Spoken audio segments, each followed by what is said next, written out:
Hey everybody, it's Let Your Light Shine. I'm here in Santa Ana Zoo. That's right, I got my glow sticks. We are here to see Cryptozoology. I have no idea what to expect. So check it out with us.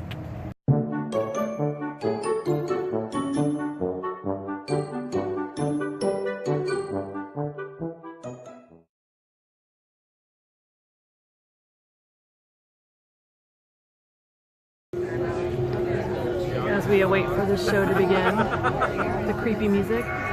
It's not creepy. I think it is. It's not. There's that guy Ernie that I recognized from a Justin Scarred blog before.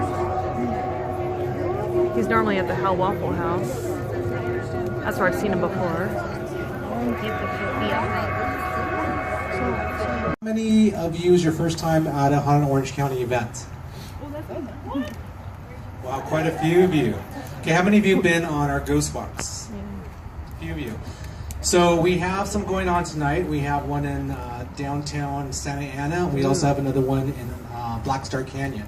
So if you haven't been on our historic ghost walks, they're about 2.5 hours to 3 hours. Black Star is 3 hours. I mentioned it to somebody and they're like, who the hell is the Mothman? Okay, all right, so it's very, very interesting that this is actually a limited sighting for a creature. And the sightings actually only took place from November 11th, 1966 to December 15th, 1967. But it has been part of not just American culture, but also like West Virginian history. And it all really starts on November 12th, 1966, where 5 men were digging a grave at a cemetery, and they claimed to see a man-like figure fly low from the trees and over their heads. This is identified as like the first sighting of the Mothman. And then, shortly after, November 15th, 1966, you actually have 2 young couples from Point Pleasant, Roger and Linda Scarberry, and Steve and Mary Millette. They told police that they saw a large gray creature whose eyes glowed red when the car's headlights picked it up. They described it as a large flying man with 10-foot wings that followed their car while they were driving in an area outside the town known as the TNT area, which was actually part of a munitions plant from World War II. On the far left, that is actually a sketch of the supposed creature that was actually drawn by one of the people, by Linda Scarberry herself. And you can see how that one sketch morphed into the statue of the Mothman over the years. The Point Pleasant Register, from this sighting, on November 16th, 1966, this is what their headline was. Couples see man-sized bird. Creature. Something. Other news agencies picked it up right after that, and they just totally ran with it. And from then on, the Mothman legend kind of steamrolled a little bit.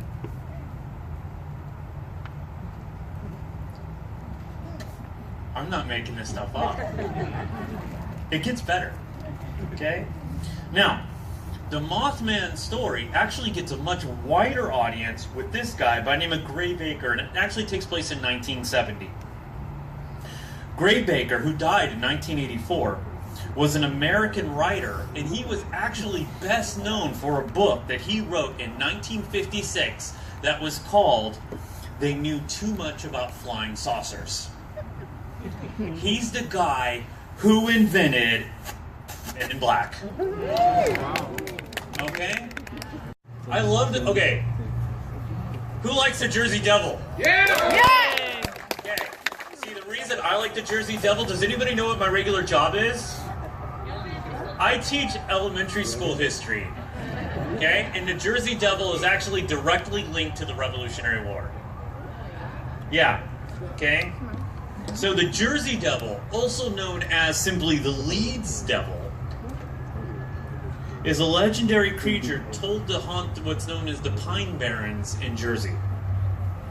This creature is often described as a flying biped, or a wyvern-like creature with the head of a goat, leathery bat wings, small arms, clawed hands, cloven hooves, and a forked tail. That sounds awesome. Okay? Now, the one thing is I love the history attached to this. And basically what it is that early New Jersey is actually originally settled by Quakers. You know, the oatmeal guys. And Daniel Leeds publishes an almanac in 1687. That is actually an early copy of the Leeds Almanac. Now, the only thing is that Leeds is a Quaker, and he's putting astrological symbols in it, which upset the Quaker community.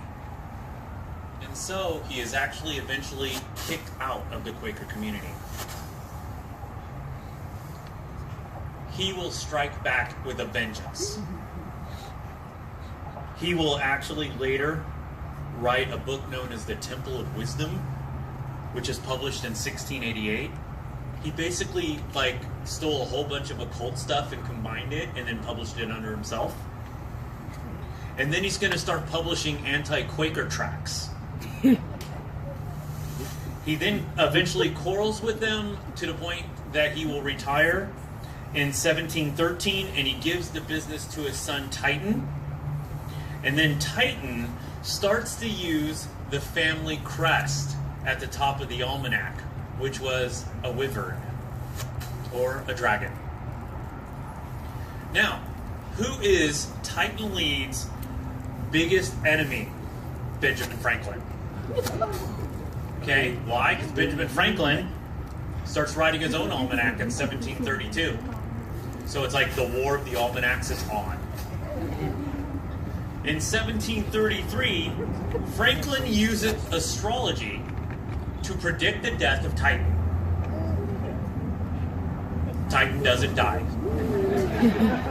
And then Titan starts writing ugly letters to Ben Franklin.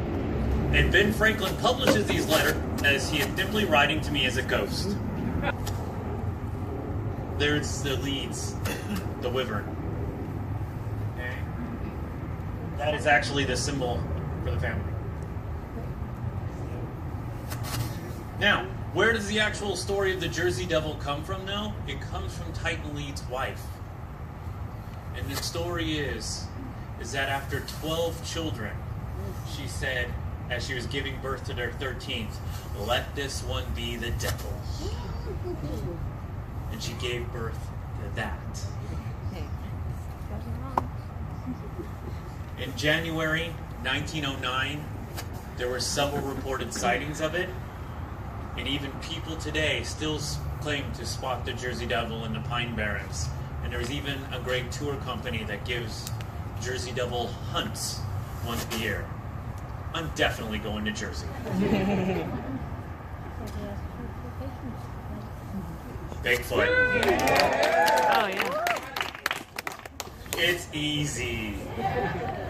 Okay, we actually had to have it. Bigfoot, or as it is known in Canada, Sasquatch.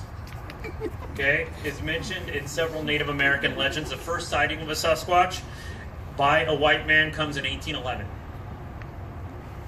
Near what is now known as the town of Jasper, Alberta, Canada. A trader known as David Thompson found some strange footprints 14 inches in length and 8 inches wide with 4 toes in the snow.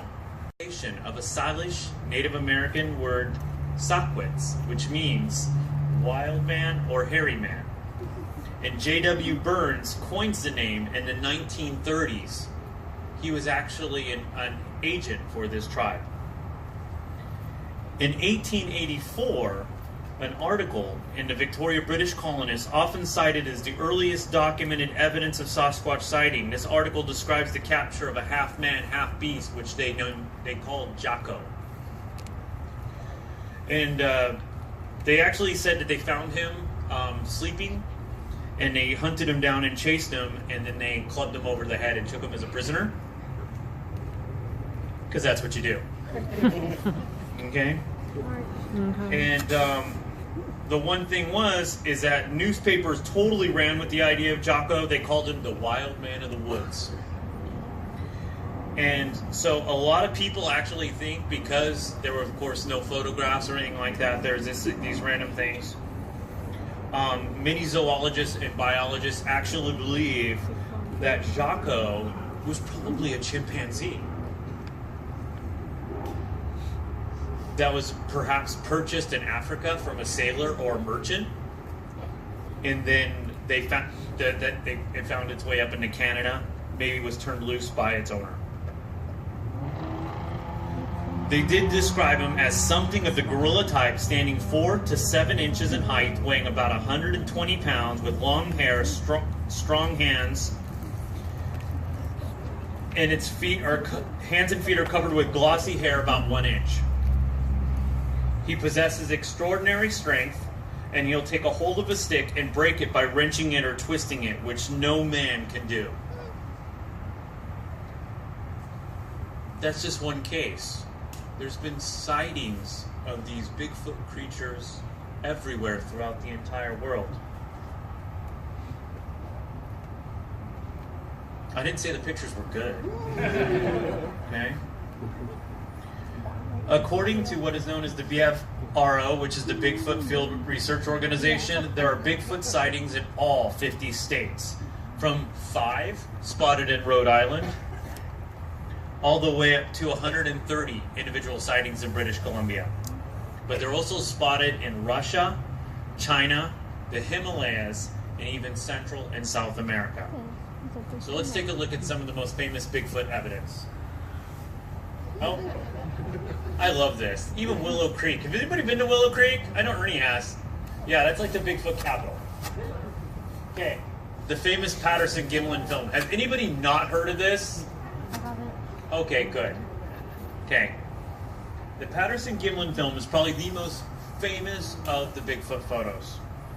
It originally came out when a gentleman by the name of Roger Patterson and Bob Gimlin actually were out, and they captured that famous film. I mean, it's like one of the most famous films of all time. Probably the biggest advocate for this film was a anthropologist by the name of Grover Krantz.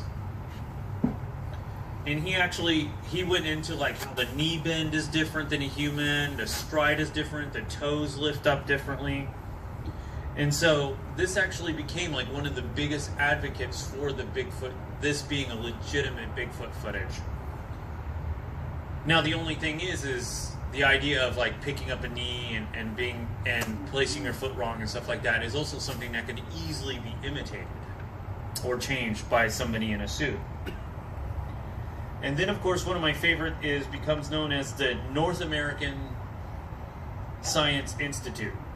Has anybody ever heard of them? Nobody's ever heard of them. They do only one thing. They just pursue Bigfoot. Okay? And it's under a guy by the name of Jeff Glickman.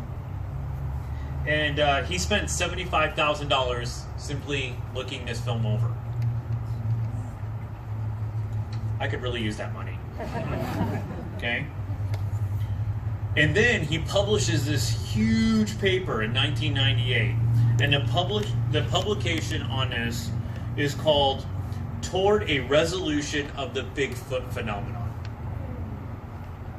In short, the paper, I read it, uses the word may a lot. Okay? It may explain this, or it may do that.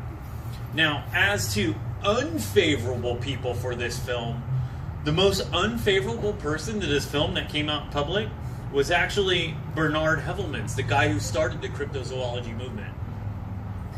He spoke out against this. He was known as the father of cryptozoology. He thought the creature in the Patterson film was clearly a person in a suit. He objected to the film subject's hair flow pattern, as well as it was too uniform. And he also believed that all the way up to the end, his death, that he was a complete disbeliever in it. Asia, the Middle East, they all got mermaid stories. That's fabulous. Probably one of the most famous out of antiquity. See the scales? Yeah. This is called Atargatis. And it's out of Syria. And she transformed herself into a mermaid out of the shame of killing her lover. She's a fertility goddess. And it's seen in Odessa. And they actually have where these temples are. And in these temples are ponds of fish that are only allowed to be touched by the priests in antiquity. Now, also a very famous sighting of a mermaid is actually by none other than Christopher Columbus. Christopher Columbus in 1493, sailing near the Dominican Republic, claims to have seen 3 mermaids and describes them as not half as beautiful as they were painted.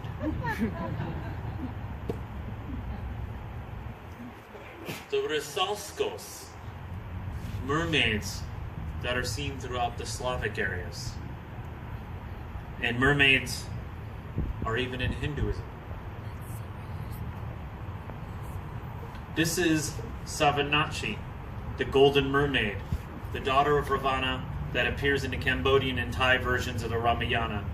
She's a mermaid princess who tries to spoil Hanun's plans to build a bridge to Lanka, but falls in love with him instead.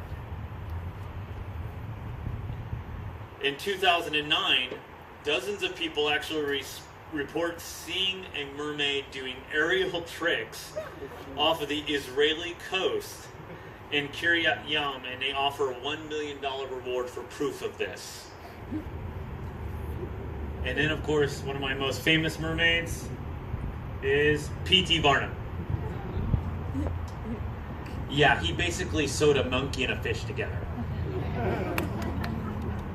I love P.T. Barnum. But, double back, the mermaid is seen all throughout antiquity. That's Roman. 1600s, P.T. Barnum. Oh, thank you, Animal Planet. That was terrible? Okay. So this was a stretch that Animal Planet was on. I love Animal Planet. I do. Okay? In 2012 and 2013, Animal Planet put out what's known as docufictions. Okay? And they did them on mermaids, in which so many people thought they were real that representatives from the National Ocean Service had to come out on major news and say, there's no such thing.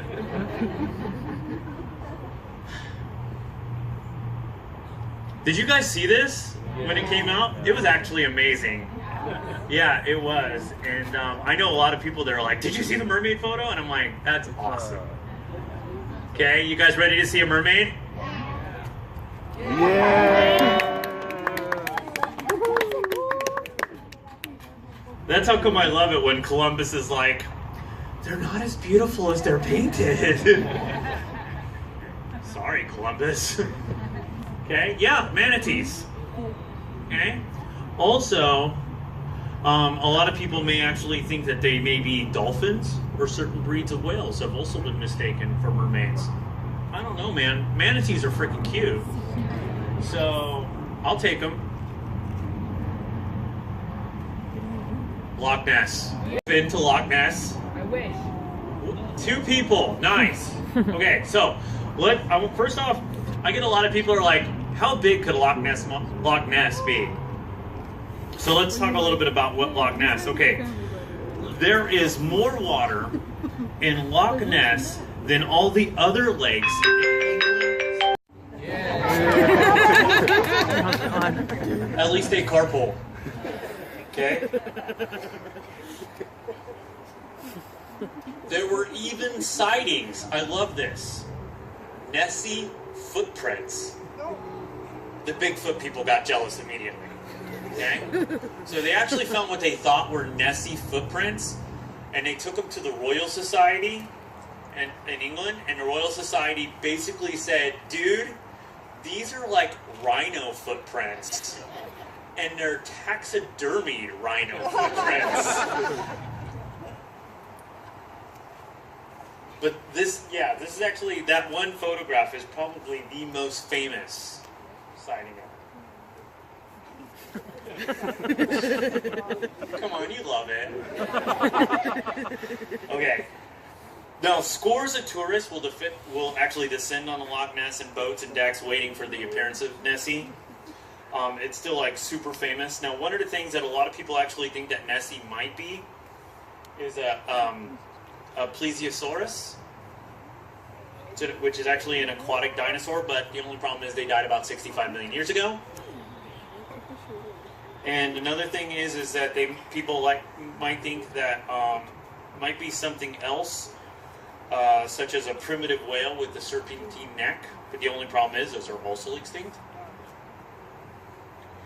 And a lot of skeptics actually think that what people originally saw in some of the photographs of it might be what's known as a cycas, which is actually an oscillation on the water's surface, which is caused by the inflow of a cold river into the warm water of Loch Ness. Might create like a weird wavy pattern, which people will see. You guys have been waiting for this all night, haven't you? Chupacabras.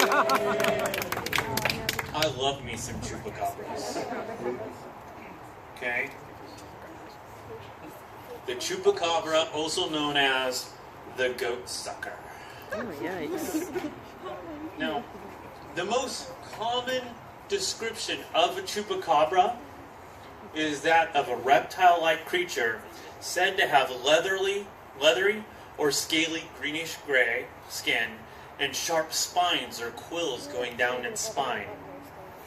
It is said to be approximately 3 to 4 feet tall, and that it stands and hops in a similar fashion to a kangaroo. This sounds amazing already. Okay? I am not making this up. Okay? This is actually a great sighting. Now, the one thing is, the first sightings of what people might actually attribute directly to what's known as a chupacabra is actually in the mid-1970s in the Rio Grande area of South Texas. Yay, Texas! I love Texas. Okay? They actually reported a bunch of cattle mutilations. And then it jumps all the way to 1994, and of all places, Puerto Rico.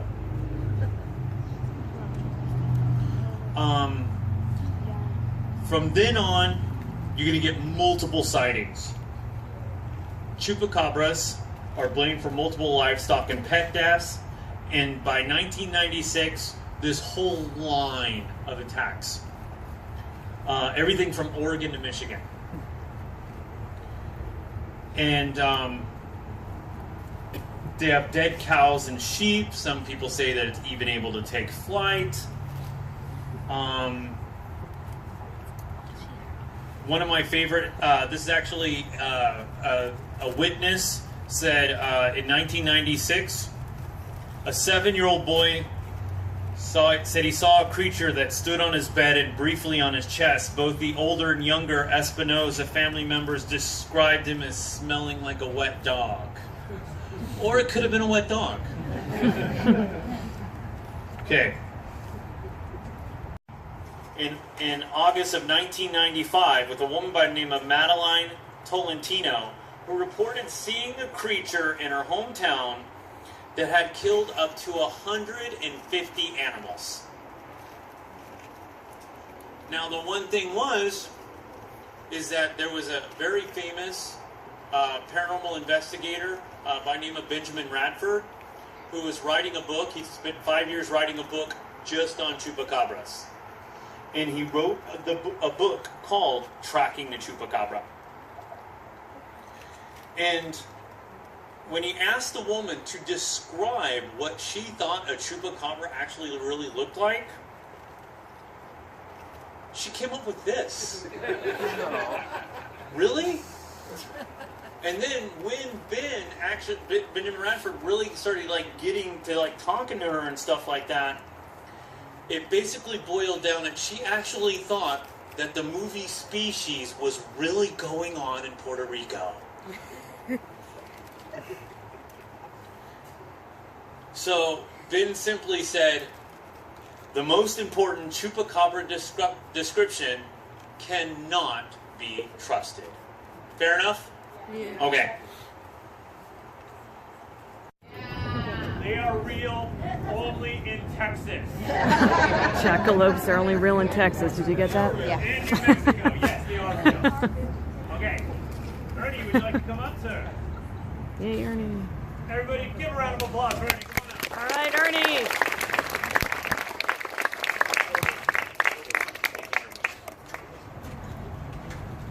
Thank you, Charlie.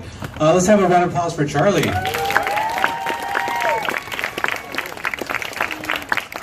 Okay, so our next speaker is going to be Ben Hansen, and we're going to need a couple minutes to set up here. So we're going to give you guys a 10-minute break if you need to use the restroom.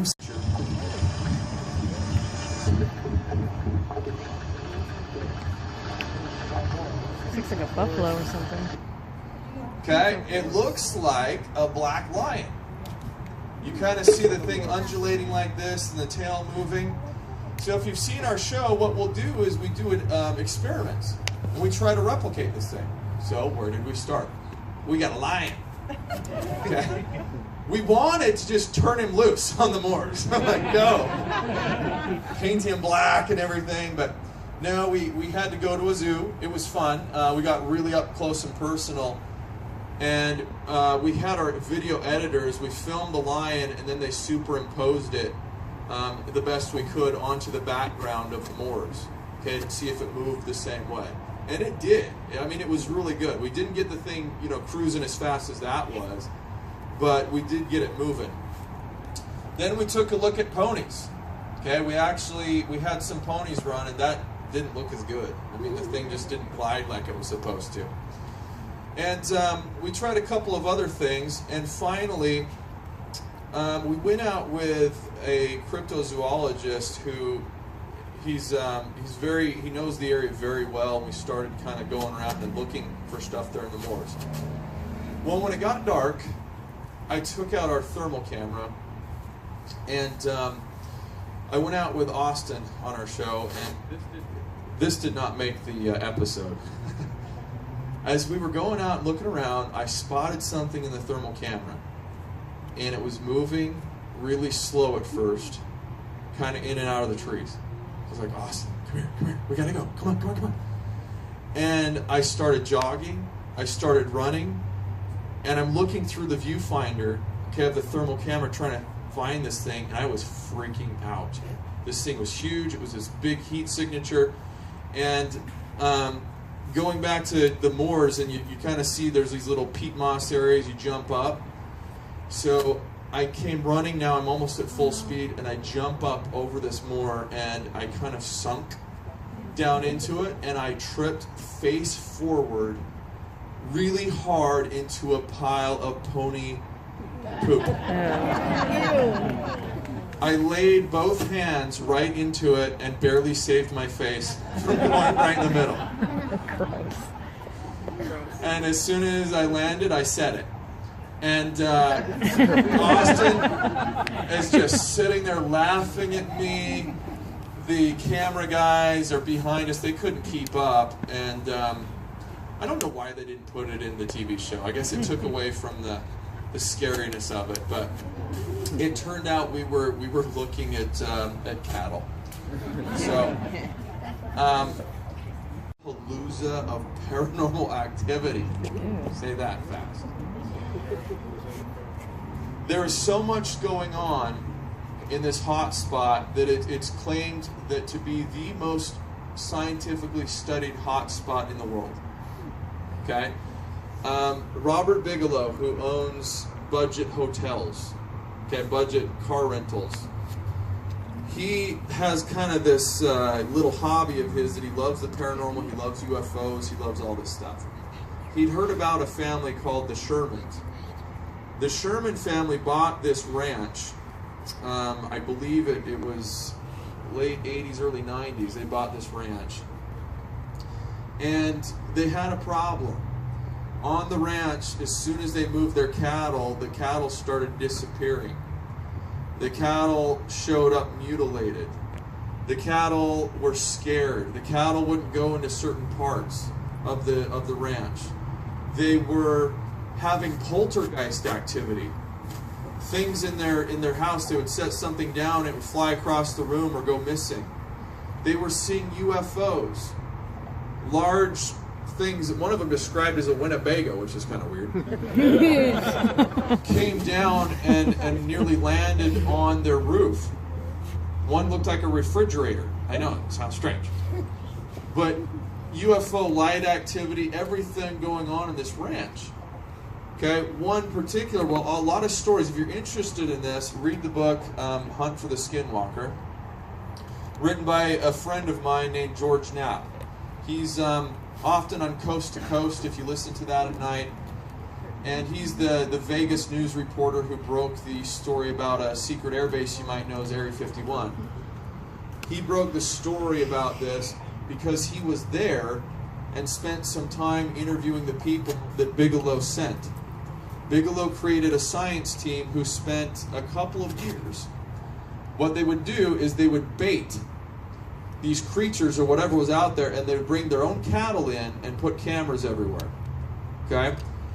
I have not seen the documentary yet, but they came out with a movie called Hunt for the Skinwalker. It's, I believe it's on Amazon. And it's a documentary that shows some footage that has not been seen and what was happening with these scientists. One of the things, for example, is they put these cameras way up on a pole. They would come back in the morning and their camera footage was cut. And they would look up on the pole and the insides of the camera body were ripped and torn out. Okay, 40 feet in the air. The wires, everything torn out. How does something climb up a pole like that? Well, this is easy. This is easy. We got cameras everywhere. They go to review the footage of the other cameras watching that camera, and there's nothing there. I mean, there's stuff there, but the part where it should have showed something, it doesn't show the camera being destroyed. Okay? So one of my favorite stories comes from the Sherman family. When, there are a couple little, if you got younger kids that don't want to see blood, there's a couple, it's not gory, but some of the things that were happening with their cattle are kind of familiar to those who study UFO mutilations that are similar, but missing eyes, the insides, the soft tissues are cored out, desanguination of the blood is completely drained, surgical precision to a lot of the anatomy, not typical of normal predation. Okay, things just kind of completely tore apart in a short amount of time. Okay, one of my favorite stories was when the family first moved in. The father is there with his sons and I think his wife. They were next to the cattle corral, and they watched a large black wolf-like creature. I believe they said it was about 500 to 800 pounds. Huge. Pass by the door to the vehicle, and it stood so high the back of the thing was as tall as the vehicle. The thing comes walking by, goes right over like it owns the place, grabs a calf, okay, one of their calves that was newly born, through the corral and pulls its head out through the bars. Okay, the dad first grabs his revolver, if I'm not mistaken, it was like a .38 special, grabs it and shoots it point blank. The thing barely flinches. It kind of goes like this and looks at him like, what are you doing? So the son goes to grab, I may be botching up the exact details of this, but if you read the book, he grabs a rifle. The thing just kind of saunters off, and they shoot it. They watch pieces of flesh kind of fly off of what they thought came off of it. And it just turns around, looks at them, just kind of jogs off and jumps over, I think it was like an 8-foot fence, just disappears. Okay? These creatures had been seen not just when the book was being written, but by other locals, not just on this ranch. But I have a good friend, his name is Ryan Burns. Now, I don't think this is one of his photos, but I've been out near the ranch to his place, and he shared some things with me. This one was, I think, by somebody else, this large wolf-like creature. Okay, now could it be a normal wolf? I suppose. I'm not a, what's a wolf expert? Lepidologist? Something, I don't know. I'm not an expert in it. It could be a normal wolf, but he, in that same area, before Skinwalker Ranch was even a thing, he took some other interesting photos. Here's a creature that first starts to look like a sheep. Okay, it's out there in the snow. He zoomed in with his camera. He's like, that's really weird. What is this? It's black. I don't see any other features on it. So he started to snap some photos. Here, it starts to look almost like a little pony. Okay? It has like a tail that's skinny. Now, it starts to look like some sort of a wolverine with a bushy tail. And now it starts to kind of look like a puma. Okay, here's kind of it blown up. It doesn't look, I guess, it was a Labrador? I don't know. Now sort of a bear or a beaver. Okay? Just really, really strange. All right, guys, we're doing the night walk tour down. It's so dark in here, out here. I don't want to trip, so anyway, I doubt you'll see much, but I'll try. Yeah, so being that it's so dark down this path, I'm not going to be able to film, but we saw some pissed off monkeys, like some more right over here. There was a sloth that didn't appear, and this thing, I don't know what this thing was, but moving on. You need to look at that. Is a big tail. It's looking at us. I want to say, oh, how cute, but it's probably giving us a dirty look right now, like the other one, huh? It's just probably like, get out of here. You woke me up. Because apparently the monkeys are not nocturnal, so we're waking them up, so they're all pissed off right now. All right, we're at our last part of the tour. This is cool. I like this baggy sweater. Sure. Yes. I have no idea where we're going. It goes all the way down to my kneecaps.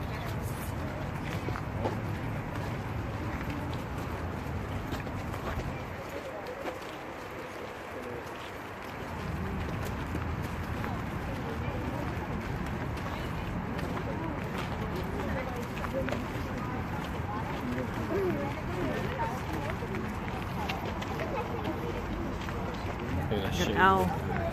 Holding an owl over there.